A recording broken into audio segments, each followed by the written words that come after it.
오늘 하나님께서 주신 말씀은 에스겔 48장 30절부터 35절까지의 말씀입니다. 에스겔 48장 30절부터 35절까지의 말씀입니다. 다 같이 자리에서 일어나서 교독하도록 하겠습니다. 그 성읍의 출입구는 이러하니라. 북쪽의 너비가 4,500척이라. 그 성읍의 문들은 이스라엘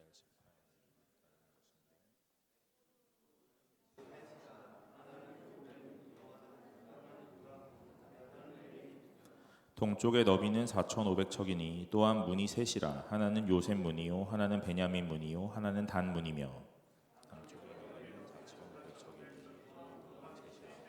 하나는 시몬 문이요 하나는 이사갈 문이요 하나는 스불론 문이며 서쪽도 4,500척이니 또한 문이 셋이라. 하나는 간 문이요 하나는 아셀 문이요 하나는 납달리 문이며 그 사방의 합계는 18,000척이라. 그날 후로는 그 성읍의 이름을 여호와 삼마라 하리라. 아멘. 이것은 하나님께서 오늘 우리에게 주신 말씀입니다. 자리에 앉으셔도 좋습니다. 반갑습니다. 예배를 처음 이제 시작할 때 항상 반갑습니다 인사하고 시작하는데 이 시작할 때가 제일 어려운 것 같아요. 여러분 너무 경직되지 마시고요.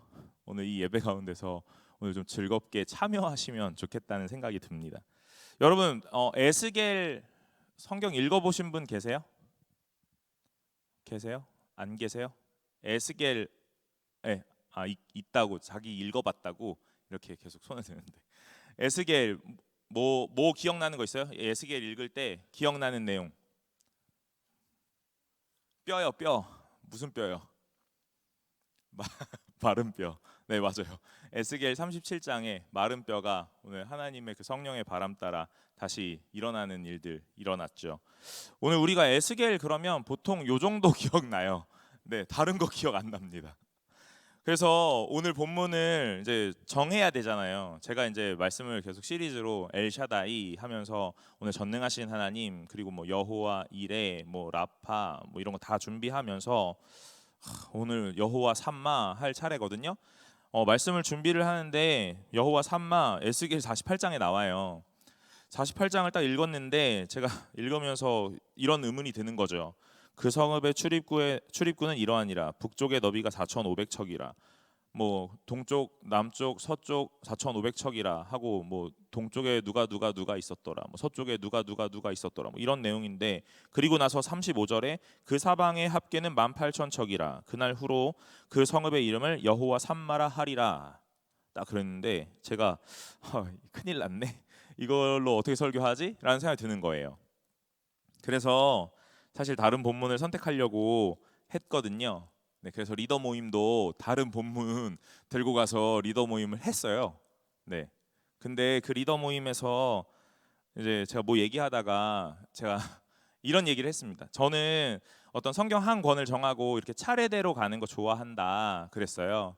그랬는데 그 왜 그러냐고 그래서 이렇게 어려운 본문 만났을 때 피하지 않고 잘 이렇게 맞닥뜨려서 이렇게 딱 나가보려고 한다 그랬거든요.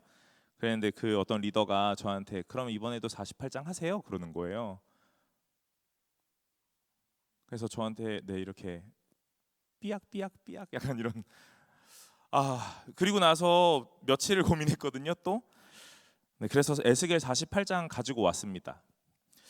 하나님께서 우리에게 이렇게 말씀을 허락하시는 이유가 분명히 있을 거라고 생각을 해요. 30절부터 35절까지 말씀을 계속 읽고 또 읽고 읽고 또 읽는데 도저히 뭘 꺼내야 될지 잘 모르겠어요.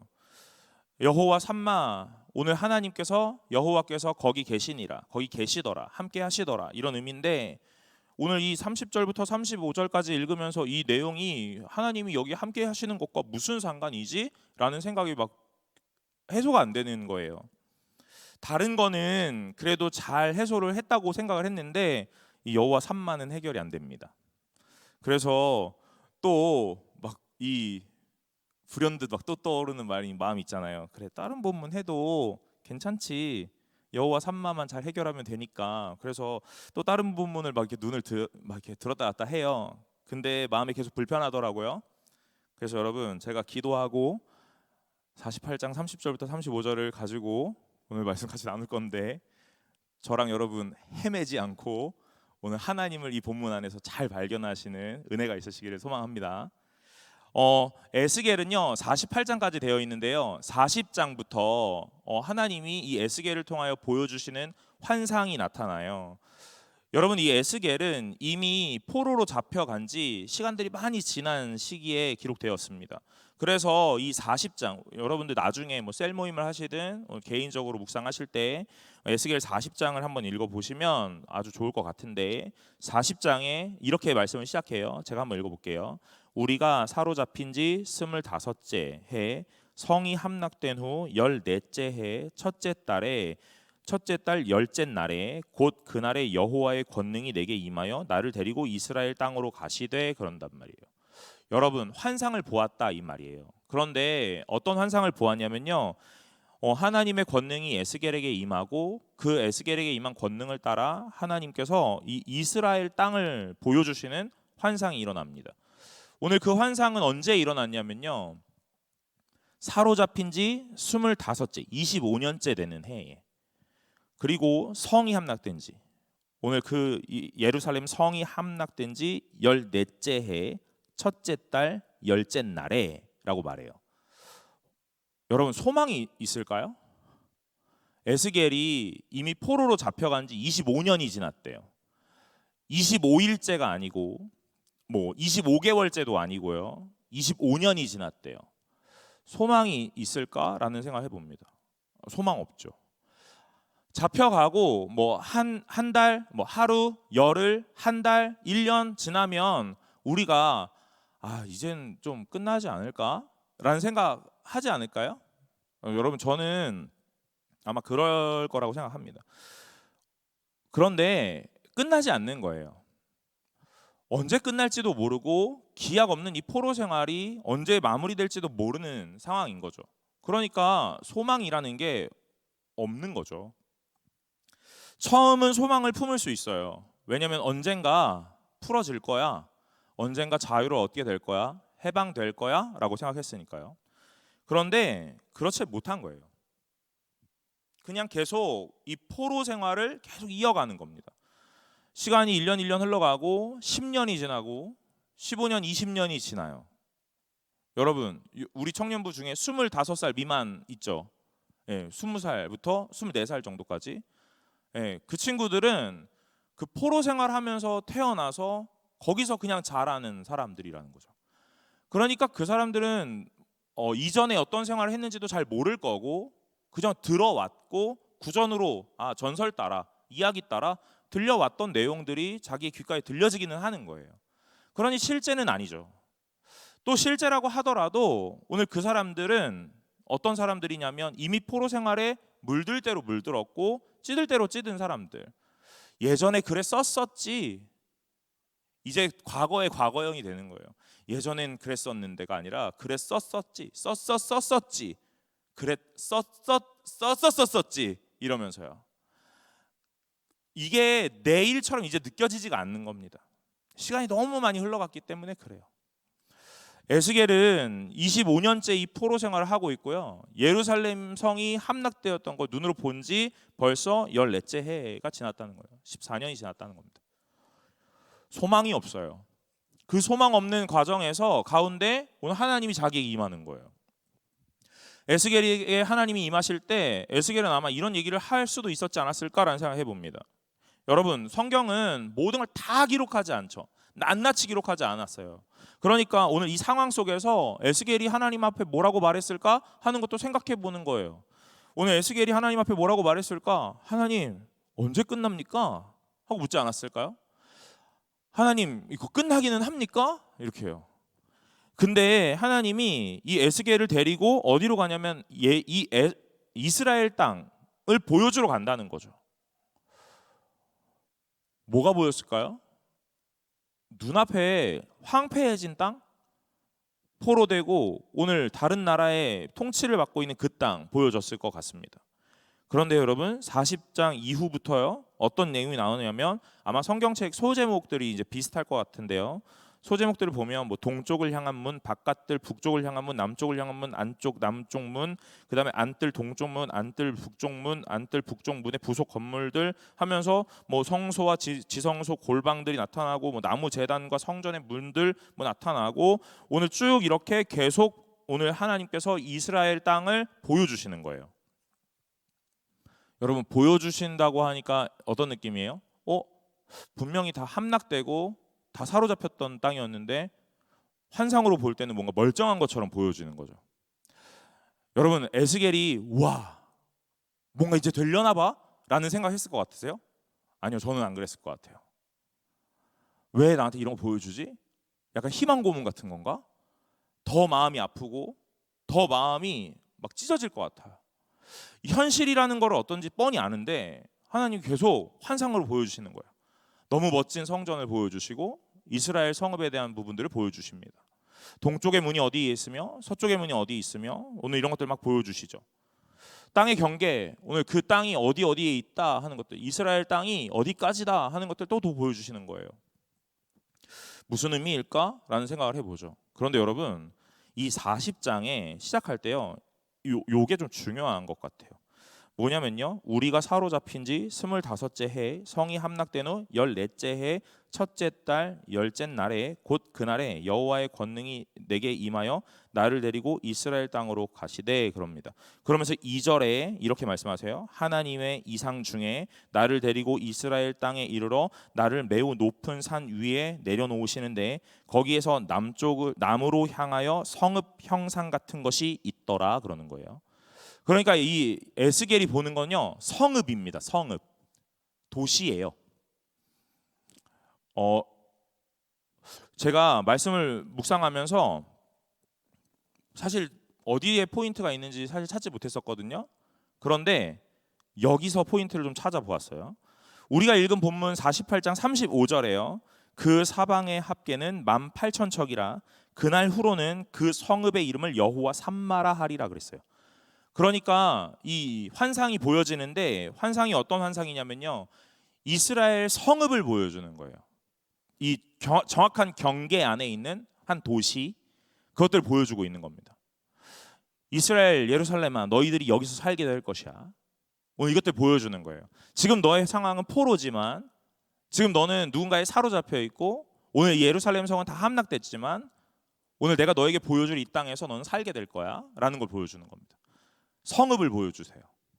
그런데 그리고 나서 48장까지 그 성읍의 아주 세세한 것들을 다 보여주시면서 48장에 오늘 뭐라고 하시냐면요, 동서남북의 이 길이를 정하고 오늘 그 정한 이후에 문이 3개씩 있는데 이스라엘 지파 12지파니까 한쪽 땅 3개씩 오늘 12문이 있다라고 말씀하시고, 그리고 난 다음에 뭐라고 하시냐면 그 성읍의 이름을 여호와 삼마라 하리라 그랬습니다. 여러분 제가 여기서 하나 문제를 드려볼까요? 구약에서 하나님은 어디에 임하십니까? 성전에 임하시는 거예요. 성전이 짓기 전에는 어디에 임하시죠? 성막에 임하시는 거예요. 그래서 출애굽한 이후에 오늘 광야에서 성막을 짓고 그 성막에 하나님의 임재가 있다라고 생각했어요. 성막은 매우 중요했습니다. 임재의 상징이었으니까요. 성막이 있기 전에는 이 불기둥과 구름기둥이 하나님의 임재의 형상, 현현으로 나타났었죠. 성막을 짓고는 성막 안에 있는 이 성소에서 하나님의 임재가 일어난다고 생각했어요. 이 성막이 지나가면 성전이라는 것을 짓고 오늘 하나님의 임재가 이 성전에 있다라고 생각했습니다. 그러니까 이 이스라엘은요, 뭐가 제일 중요했냐면 이 성전이라는 게 매우 중요한 거예요. 성전이 함락되는 순간 모든 것이 무너지고 모든 것이 멸망하는 것처럼 느껴졌을 거예요. 왜냐하면 하나님의 임재의 처소가 이제 빼앗겼기 때문에 그런 거죠. 여러분, 그런데 오늘 에스겔에게 하나님이 보여주시는 현상은 무엇이냐면요, 성전이 아니라는 거예요. 성막도 아니라는 겁니다. 그럼 무엇이에요? 성읍을 보여주고 있는 거예요. 이스라엘 백성에게 성막, 성소, 그리고 성전, 여러분 제가 이런 표현을 한번 써보려고 해요. 사이즈가 점점 더 커져가고 있죠. 하나님의 임재하시는 이 임재의 처소가 성소였다가 그리고 성전이 됐다가 지금은 이 성읍이라는 것을 보여주시니까 점점 이 범위가 넓어져 가고 있는 거예요. 예전에는 하나님의 임재라는 것이 굉장히 작고 제한적인 공간 안에서 이루어진다고 생각을 했어요. 실제는 그렇지 않지만 이스라엘 백성에게 하나님이 그렇게 가르쳐 주셨고 그렇게 보여주셨어요. 그래서 성전을 가야만 했고 성소에 가야만 하나님을 만날 수 있다고 생각했던 겁니다. 오늘 이 에스겔에게 보여주시는 환상은 무엇이냐면요, 이 성읍이라는 어떤 한 도시를 보여주면서 오늘 거기가 여호와 산마다라고 말씀하시는 거예요. 이제 하나님의 임재는요, 어떤 한 국한된 장소, 아주 제한된 장소를 넘어서 오늘 큰 건물로, 그리고 그 큰 건물을 넘어서 이제 한 도시로 오늘 계속 확장되어 가고 있다라는 거예요. 근데 언제요? 에스겔이 포로되어 있는 그 시점이에요. 포로된 지 하루 이틀이 지난 게 아니라 25년째가 되고 예루살렘 성이 함락된 지 14째 해, 오늘 그때에 하나님께서 이 환상을 보여주시는 겁니다. 여러분, 여기 이 40장 1절에는요 좀 숨겨져 있는 이야기가 있는데, 그게 뭐냐면 이 25째 해 성이 함락된 후 14째 해 첫째 달 열째 날, 오늘 이게 14째 해가 다른 말로 하면 첫째 해라는 것으로 바꿀 수 있다고 말해요. 그러니까 이 첫째 해 첫째 달 열째 날, 이게 곧 희년의 날과 같아요. 하나님의 해방의 날, 하나님이 억압되고 속박되어 있는 모든 굴레와 결박을 풀고 오늘 자유를 선포하는 희년의 날. 그러니까 오늘 에스겔이 본 이 환상을 보는 이 현상보다 현상을 보는 때가 더 중요하다는 거죠. 지금 이 보는 때는 어느 때냐면요, 눈으로 보기에는 고난의 때고 어려움의 때고 오늘 아직도 억압받고 오늘 속박되어 있는 그때인데, 하나님의 때는 어떤 때이냐면 희년의 날, 자유를 선포하는 날이라는 거예요. 그러니까 오늘 하나님이 그 날에 뭘 보여주시냐면 아주 멋진 성읍을 보여주시는 겁니다. 하나님의 성읍은 이 현실 앞에 펼쳐지는 게 아니라 하나님께서 계속 만들어 가시는 건데, 이 성읍을 다 보여주신 이후에 오늘 동쪽으로 남쪽으로 북쪽으로 서쪽으로 문이 몇 개씩 있고 오늘 이 길이가 얼마씩인데 라고 말하면서 거기에 이름을 뭐라고 하냐면 여호와 산마라 하리라 하고 말씀하시는 거예요. 여러분, 하나님의 임재가 오늘 성소도 아니고 성막도 아니고 성전도 아니고 이제 성읍으로 임하시는 줄로 믿으시길 바랍니다. 오늘 구약에서 이 에스겔이 이 환상을 보는 순간, 그리고 이 보는 때, 그리고 이 성읍을 이름하는 명명하는 이 이름을 들은 순간에 아마 이 에스겔은요 매우 쇼킹했을 것 같아요. 하나님이 여기에 임하신다니, 하나님은 어디에 임하시는 분인데라는 것을 너무나 잘 알았고 너무나 잘 배워왔던 사람인데, 하나님이 이제 그 경계를 허물고 점점 더 범위를 확장해 가는 거예요. 그러니까 오늘 에스겔이 뭐라고 얘기하냐면 속으로 이렇게 아마 생각했을 것 같아요. 이 넓은 땅 안에 하나님이 임하시는가 하고요. 여러분, 여호와 산마는 신약으로 넘어와서 임마누엘과 같습니다. 임마누엘은 우리와 날마다 함께 하시는 하나님이잖아요.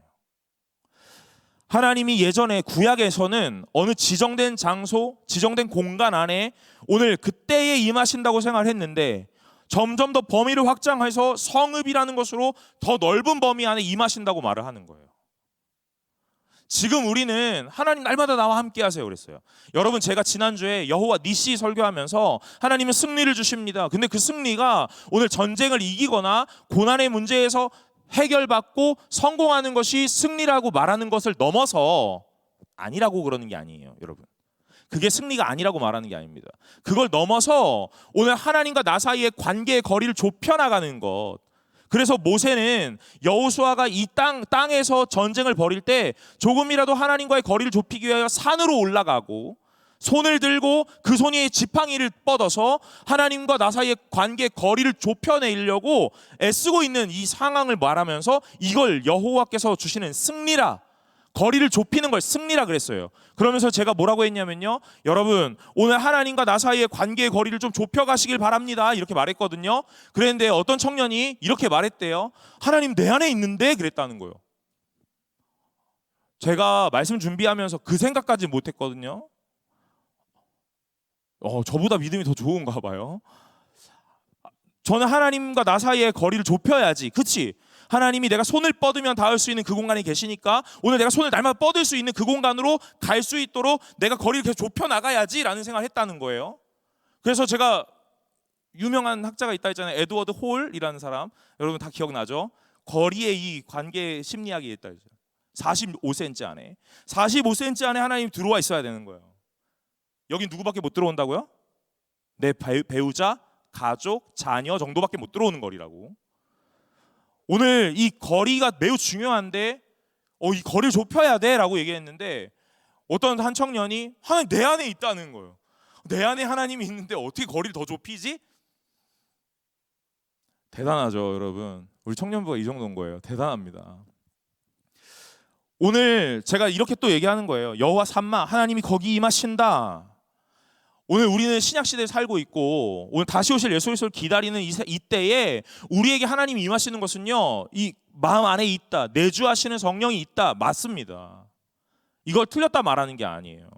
그러나 오늘 우리가 읽고 있는 이 본문 안에서 구약의 시대를 살고 있는 에스겔에게 하나님께서 임재의 처소를 뭐라고 하시냐면 성읍이다라고 말씀하시는 거예요. 점점 더 확장해 가고 있다는 거예요. 우리 눈으로 보면 당연한 거 아닌가?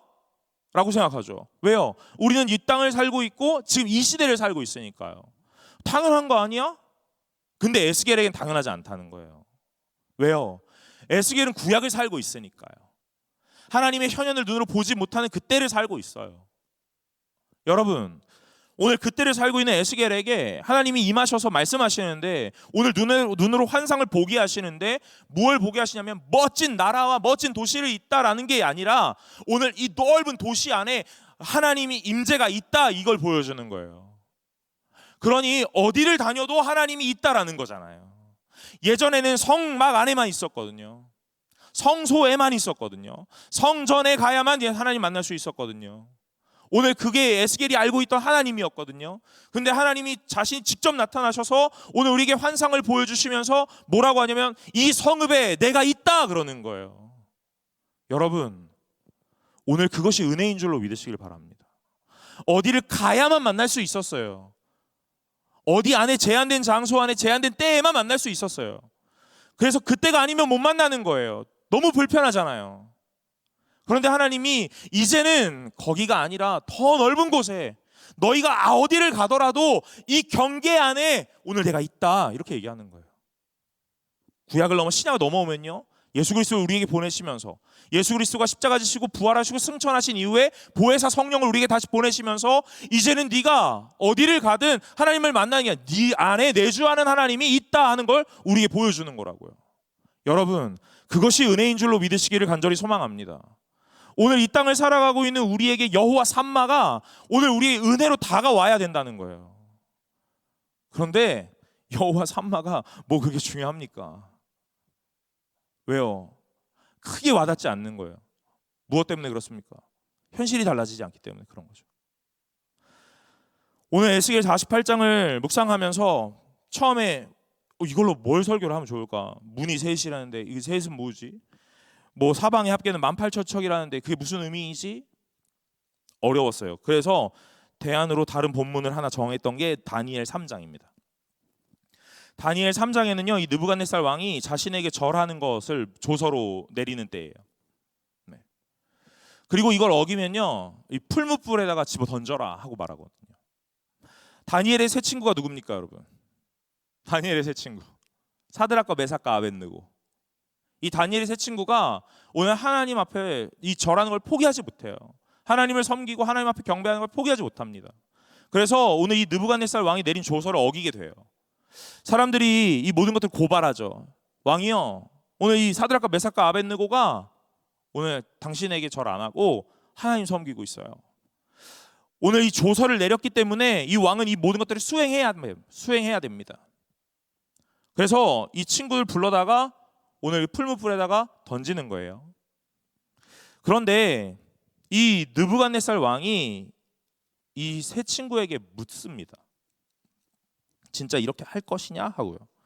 8절에요. 그때에 3장 8절입니다. 그때에 어떤 갈대아 사람들이 나와서 유다 사람들을 참소하니라. 그들이 느부갓네살 왕에게 이르되 왕이여 만수무강하옵소서. 왕이여 왕이 명령을 내리사 모든 사람이 나팔과 피리와 수금과 사명금과 양금과 생황과 및 모든 악기 소리를 듣거든 엎드려 금신상에게 절할 것이라. 누구든지 엎드려 절하지 않느냐는 자는 맹렬히 타는 풀무불 가운데에 던져 넣음을 당하리라 하지 않으셨습니까? 이제 몇 유다 사람 사드락과 메삭과 아벳느고는 왕이 세워 바벨론 지방을 다스리게 하신 자이거늘 왕이여 이 사람들이 왕을 높이지 아니하며 왕의 신들을 섬기지 아니하며 왕이 세우신 금신상에 절하지 아니하였나이다. 그러면 여러분 벗어날 수 있을까요? 오늘 이 사드락과 메삭과 아벳느고 벗어날 수 있을 것 같습니까? 절대로 못 벗어납니다. 왜요? 느부갓네살 왕이 통치하고 있는 현실을 살고 있기 때문에 그래요. 우리는 이 말씀을 읽으면서요, 하나님 믿었잖아. 믿음의 결단을 했잖아. 느부갓네살 왕에게서 벗어나게 해주셔야지 라고 생각하면서 읽을지도 몰라요. 그런데 그런 일은 없죠. 13절 느부갓네살 왕이 노하고 분하여 사드락과 메삭과 아벳느고를 끌고 오라 말하매 드디어 그 사람들을 왕의 앞으로 끌어온지라. 느부갓네살이 그들에게 물어 이르되 사드락 메삭 아벳느고야 너희가 내 신을 섬기지 아니하며 내가 세운 금신상에게 절하지 아니한다 하니 사실이냐? 그럽니다. 여러분 만약에 여러분이 사드락과 메삭과 아벳느고라면 뭐라고 대답하시겠습니까? 본문 읽으면서 제가 또 고민해보죠. 내가 사드락과 메삭과 아벳느고라면 난 느부갓네살 왕 앞에서 뭐라고 말할까? 오해입니다. 이렇게요. 잘못 아신 거 아닐까요? 이렇게요. 왜요? 내 목숨이 지금 날아갈 판인데 어떻게 맞아요? 이렇게 어떻게 대답합니까? 저 그렇게 못합니다. 15절에요. 이제라도 너희가 준비하였다가 나팔과 피리와 수금과 사명과 양금과 생황과 모든 악기 소리를 들을 때 내가 만든 신상 앞에 엎드려 절하면 좋거니와 너희가 만일 절하지 아니하면 즉시 너희를 맹렬히 타는 풀무불 가운데 던져 넣을 것이니 능히 너희를 내 손에서 건져낼 신이 누구겠느냐 하니. 그럽니다. 여러분 여기서 딱 읽을 때 무슨 느낌이에요? 할렐루야, 은혜가 막 찾아왔구나. 그죠? 느부갓네살이 기회를 한 번 더 준 거잖아요. 맞죠? 사드락과 메삭과 아벳느고에게 한 번 더 기회를 준 거 아닙니까? 하나님 역시 살아계셔. 믿음을 지키고 결단하면 이렇게 고난과 곤란과 환란이 처해도 오늘 한 번의 기회는 더 주시는 거야. 이렇게 생각을 하는 거죠. 그러면 우리 또 이렇게 고민해요. 사드락과 메삭과 아벳느고는 뭐라고 대답을 했을까? 감사합니다. 제가 다음부터는 안 그럴게요. 이렇게. 근데 여러분 16절에요. 사드락과 메삭과 아벳느고가 왕에게 대답하여 이르되 느부갓네살이여 우리가 이 일에 대하여 왕에게 대답할 필요가 없나이다. 그럼 여러분 대단하다, 그죠? 대단한 사람들이에요. 배짱도 좋고, 그죠? 믿음이 좋은 건지 배짱이 좋은 건지 모르겠지만 대단한 사람들입니다. 그리고 난 다음에요 17절에 왕이여 우리가 섬기는 하나님이 계시다면 우리를 맹렬히 타는 풀무불 가운데서 능히 건져내시겠고 왕의 손에서도 건져내시리이다. 그러는 거예요. 믿음의 고백이죠. 한 번의 기회를 더 줬어요. 제가 생각할 때 이게 은혜거든요. 근데 이 사드락과 메삭과 아벳느고는요 타협하지 않는 거예요. 타협을 해야 되잖아요. 안 할게요. 하나님 앞에 절 안 할게요. 예배 안 드릴게요. 다음부터 소리가 잘 들리면은 넙죽넙죽 절을 할게요. 고맙습니다 라고 말할 줄 알았는데 아니라는 거예요. 대답할 필요가 없대. 가치가 없다는 거예요. 그러면서 하나님이 계신다면 풀무불에서 건져내실 겁니다. 하나님의 손이 우리를 구원하실 겁니다. 당신의 손에서 우리를 벗어나게 하실 겁니다. 이렇게 얘기하는 거죠. 여러분 이게 믿음의 고백이에요. 믿으십니까?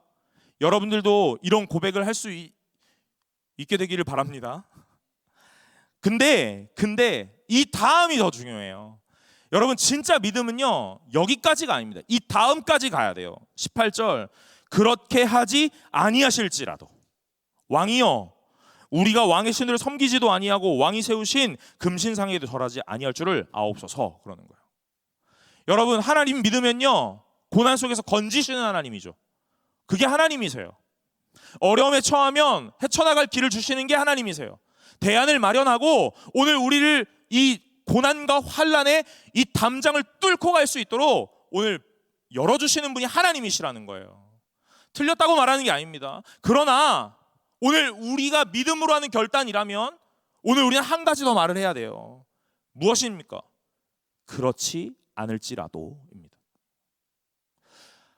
하나님 믿고 하나님을 향한 결단 속에서 오늘 우리가 무언가 결정하고 하나님을 선택하는 선택이 있었는데 이것이 우리를 환난으로 고난으로 뭔가 막 인생을 몰아가고 있다면 하나님께 이렇게 기도해야죠. 하나님 풀어주실 줄로 믿습니다.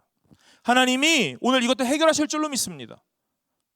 하나님이 있다면, 나와 함께 하신다면, 여호와 삼마, 오늘 이 땅에 하나님이 임하신다면 오늘 하나님 나를 이 담장을 뛰어넘게 하거나 담장을 뚫고 지나가게 하거나 무언가 해결하실 줄로 믿습니다 하는 것이 우리의 고백이죠.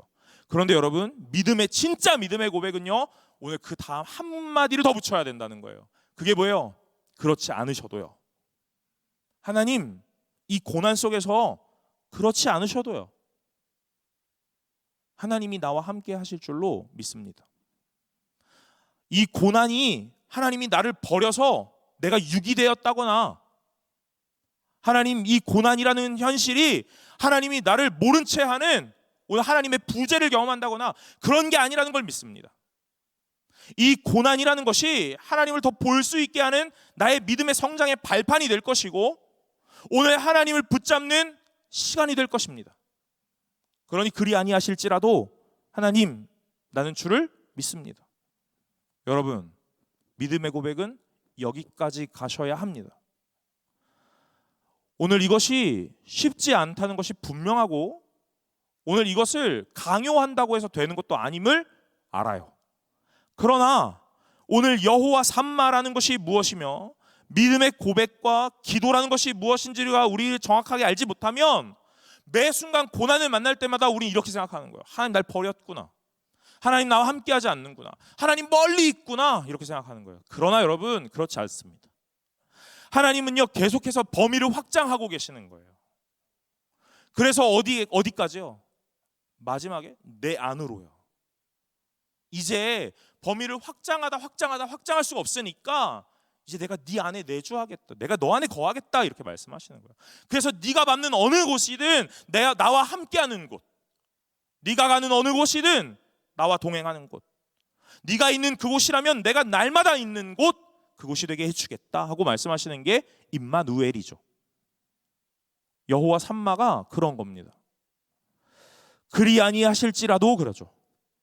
여러분, 이 다음 이야기는요, 제가 말하지 않아도 여러분 너무나 잘 알고 있을 거예요. 주일학교 다니셨다면, 교회 한 번이라도 다니셨다면요, 오늘 이 다니엘 설교 조금이라도 들어봤다면요, 듣는 것 이거예요. 뭐요? 풀무불 가는 거예요. 오늘 왕이 이성의 끈이 끊어지고, 그래서 오늘 야 던져, 이렇게 얘기하는 겁니다. 사드락과 메삭과 아벳느고는요, 풀무불 가운데 떨어져요. 그런 믿음의 결단의 고백이 그들을 구원한다? 아니요. 고난의 그 끝으로 몰아넣는 거예요. 여러분, 그 풀무불은 얼마나 힘들었냐면요, 기존의 보다 더 뜨겁고 7배나 더 뜨거웠다 그래요. 그래서 이 사드락과 메삭과 아벳느고를 끌고 가던 이 사람들이 그 튀는 불에 타 죽었다고 그래요. 사드락과 메삭과 아벳느고는 그 풀무불 가운데 던져집니다. 여러분, 그런데 오늘 느부갓네살이 이 세 사람을 향하여 눈을 두었을 때 보았던 것은 무엇이었냐면요, 네 사람이라는 거예요. 오늘 이것이 은혜 아니겠습니까? 오늘 그 풀무불 가운데도 함께 하시는 하나님이 있다 이거예요. 여러분, 고난은 가운데 계세요? 괜찮아요. 아니, 괜찮다 그러면 안 되겠다, 그죠? 안 괜찮아요. 그런데 괜찮아요. 왜요? 하나님이 여러분과 함께 하십니다. 그걸 우리는 믿으셔야 돼요. 그걸 우리는 볼 수 있어야 합니다. 현실을 보면 맹렬히 타는 불밖에 보이지 않아요. 그리고 그 맹렬히 타는 불 가운데 떨어져 버린 우리를 바라보며 조소하고 조롱하는 세상 사람들밖에 보이지 않는 게 현실이에요. 그러나 잘 보면 나와 늘 함께 하시는 하나님이 같이 계십니다. 이 맹렬히 타는 불 가운데에 내 머리털 하나 눈썹 하나 흩날리지 않도록 나를 끝까지 지키시고 보호하게 하시는 하나님이 계세요. 여러분, 오늘 하나님이 여러분과 저와 날마다 함께 하시는 줄로 믿으시길 바랍니다. 이것이 여호와 삼마라는 거예요. 하나님을 믿으면 고난이 없다. 아니요, 고난 만나요. 여러분이 하나님 앞에 결단하고 헌신하면 고난이 없다. 아니요, 고난 만납니다. 제가 호언장담할 수 있어요. 여러분, 고난 만나세요. 만납니다. 20년밖에 안 30년밖에 안 살았죠? 예. 앞으로 더 많은 고난을 만납니다. 목사가 무슨 맨날 고난 만난다고 저렇게 당당하게 설교를 하지? 어쩔 수 없어. 그게 현실이거든요. 만납니다. 고난 없지 않아요. 만나요. 그러나 이 고난 앞에 우리가 당당할 수 있는 이유는 딱 하나입니다. 내 아빠가 나를 건져줄 거야? 아니요. 우리 집안이 나를 구원해 줄 거야? 아니요. 어떤 힘 있는 자가 나를 도와줄 거야? 아니요. 오늘 그 고난에 하나님이 함께 계세요. 여러분, 이것이 성도가 당당할 수 있는 유일한 이유인 줄로 믿으시길 바랍니다. 사람들은 몰라요. 사람들은 이걸 모릅니다. 우리 옆에 있는 분들하고 얘기해 볼까요? 너도 모르지? 이렇게요. 얘도 몰라요. 뭘 몰라요? 내가 고난 가운데 있는데 내가 하나님과 함께하는 걸 얘도 몰라요. 누구만 알아요? 나만 알아요. 나만 알아요. 오늘 고난 속에 있더라도 내가 괜찮은 이유가 왜인지 나만 알아요. 근데 여러분, 옆 사람도 알게 되는 이유가 딱 하나 있습니다. 그것이 무엇이에요?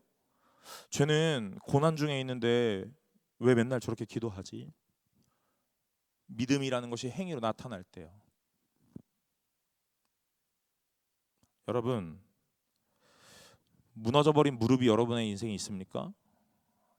그 무릎을 하나님이 일으켜 세우실 줄로 믿습니다. 날마다 함께 하시거든요. 혼자가 아니십니다, 여러분들. 오늘 이 땅을 살아가면서 고난을 만날 때마다 하나님 나와 함께 하지 않는가? 라는 생각을 하죠. 내 믿음이 뭔가 잘못되었나? 기도를 더 했어야 했나? 하나님께 뭔가 더 드렸어야 했나? 여러분, 그거 세상이 우리에게 유혹하고 미혹하는 거예요. 그런 거 아닙니다. 오늘 그 시간을 만나셨으면 하나님 보실 수 있도록 시선을 바꾸셔야 돼요. 무언가 더 드림으로 인하여 하나님 앞에 갈 수 있다? 아닙니다. 그런 게 아니에요. 오늘 하나님의 말씀이 여러분들에게 내 말씀이 되고 그 말씀이 우리를 살아가게 하는 힘과 능력이 되게 되는 거예요. 그것이 은혜인 겁니다. 누군가가 나에게 찾아와 오늘 위로하고 잘 될 거야 라고 말합니다. 그때는 괜찮은 것 같아요. 오늘 나를 힘들게 하는 어떤 상황 가운데 내 친구한테 말했더니 내 친구가 같이 욕을 해줍니다. 마음이 후련한 것 같아요. 위로받은 것 같아요. 여러분, 아니에요. 아닙니다. 그거 잠깐의 마음의 스트레스 해소 같은 거 그냥 그것뿐이에요. 완전한 해결 아닙니다. 오늘 누구에게로 가야 하냐면 하나님에게로 가야 합니다. 근데 그 하나님 어디 계신다고요? 내 곁에 계신다고요. 여호와 니시 설교를 조금 더 가져와 볼까요? 오늘 내가 손을 뻗으면 닿을 그 거리에 계세요. 하나님 오늘 우리에게 날마다 얘기하시는 거예요. 네 손을 뻗어 나를 붙잡으면 좋겠다 하고 말씀하세요. 고난을 만났니? 네 손을 뻗어 나를 붙잡으면 좋겠다. 내가 너의 손을 뻗은 그 자리에 내가 늘 있거든. 늘 있거든. 우리 이렇게 생각할지도 몰라요. 하나님이 좀 나에게 다가와주면 좋겠다. 하나님이 그냥 나를 와락 안아주면 좋겠다. 나를 이렇게 품에 안아서 이렇게 얹어주면 좋겠다. 여러분, 하나님은요 우리에게 무언가를 하라고 하세요. 그 하라고 하시는 것이 그렇게 어려운 건 아닙니다. 손을 뻗는 거예요. 하나님 부르는 겁니다. 고난 만났습니까? 하나님 부르시길 바랍니다. 어려움에 처했습니까? 기도하시길 바랍니다. 그것이 하나님께 손을 뻗는 우리의 유일한 행위예요. 하나님이 우리에게 유일한 요구하시는 것이 그런 거예요. 여러분, 누구 바라보고 계세요? 저 목사인데요. 오늘 고난 만나고 어려움 만났을 때 제가 리더 모임에서 잠깐 이런 얘기 하긴 했었는데 나중에 우리도 예배할 때 같이 나눌 일이 있겠죠. 오늘 고난 만나고 어려움 만나고 답답함 만났을 때요. 저 사람들 많이 찾았습니다. 그게 우리의 현 주소예요. 저의 현 주소입니다. 저와 여러분들이 별반 다르지 않을 거라고 생각합니다. 오늘 누군가가 날 도와주지 않을까 하고 시선을 많이 돌리는 거예요. 여러분, 그럴 때요 오늘 하나님이 우리에게 말씀하십니다. 손을 뻗어 나를 붙잡으면 될 것인데 라고 말이에요. 오늘 하나님을 붙잡으셔야 합니다. 그것이 신앙인과 성도가 해야 되는 삶의 모양이고 삶의 형태이거든요. 우리 너무나 많은 사람들을 찾아요. 너무나 많은 힘과 능력을 의지합니다. 오늘 내가 나를 여기서 건져낼 누군가가 있지 않을까라고 생각합니다. 여러분, 그럴 때마다 경험하는 거요 좌절과 무기력함이에요. 사랑하는 여러분, 오늘 에스겔에게 임하신 하나님이 무엇을 보기를 원하십니까? 하나님 보기를 원하십니다. 포로된 지 25년째, 예루살렘 성이 함락된 지 14째 해에 첫째 날 열째 날에, 첫째 달 열째 날에 오늘 하나님은요, 오늘 자신을 보기를 원하세요. 오늘 그것을 의도적으로 표현하시는 거예요. 성읍에 임하신다 말합니다. 예전엔 성전이고 성소인 줄 알았는데 이제는 더 큰 의미로 성읍에 임하신다고 말씀합니다. 여러분, 오늘 살고 있는 우리에게요, 내주하시는 성령 하나님이 계세요. 그래서 나와 날마다 함께하고 계십니다. 그러니 여러분, 오늘 우리가 고난을 만나고 어려움을 만나고 힘듦을 만났을 때 내 주변으로 눈을 돌리는 거 필요할 수도 있지요. 그러나 본질적으로 오늘 내 안에 계시는 하나님을 붙잡으시기를 간절히 소망합니다. 여호와 삼마, 하나님이 거기 있다 이거예요. 하나님이 여기 있다입니다. 사랑하는 여러분, 하나님이 어디 있습니까? 여러분의 하나님 어디 계십니까? 잠깐 출타하셨습니까? 잠깐 부재 중이세요? 바쁘십니까? 아니요, 그렇지 않습니다. 여러분의 마음 안에 하나님이 항상 함께 계십니다. 그러니 오늘 우리가 봐야 될 곳, 돌아가야 할 곳은 하나님의 품이라는 거예요. 사랑하는 여러분, 하나님께서 우리에게 여호와 삼마라는 것을 보여주세요. 엘샤다이 하나님이, 전능하신 하나님이, 오늘 평강의 하나님이, 샬롬의 하나님이, 우리를 지켜보시며 모든 것들을 준비하시는 이레의 하나님이, 우리를 치료하시고 체질을 바꾸실 라파의 하나님이, 그리고 관계를 좁혀 날마다 우리를 승리하게 하실 니시의 하나님이 오늘 우리와 함께 하십니다. 삼마, 오늘 여기 있습니다. 여러분, 교회에 있는 게 아니라, 이 예배당에 있는 게 아니라, 이 시간에만 있는 게 아니라 여러분의 마음에 있습니다. 그래서 그 하나님이 여러분과 날마다 함께 하십니다. 임마누엘 하나님을 날마다 보실 수 있는, 그래서 그 하나님을 날마다 붙잡으시고 오늘 믿음의 시간과 믿음의 결단을 하실 수 있는 멋진 성도 여러분들이 되시기를 간절히 소망합니다. 우리 다 같이 찬양하고 기도하면 좋겠는데요, 온전케 되리 우리 함께 찬양하려고 합니다. 주 앞에 나와 제사를 드리네. 오늘 하나님의 사랑이, 하나님의 임재가 우리 안에 있으면요, 오늘 우리가 어느 곳에 있더라도 그곳이 풀무불일지라도 하나님이 승리라 말씀하세요. 상황이 승리가 아닙니다. 하나님과의 관계가 승리입니다. 장소가 임재가 아닙니다. 오늘 하나님과 나 사이의 관계가 임재입니다. 여러분, 오늘 하나님을 더욱더 깊이 묵상하시는 귀한 시간 되시기를 소망합니다. 우리 다 같이 찬양하며 나아가겠습니다.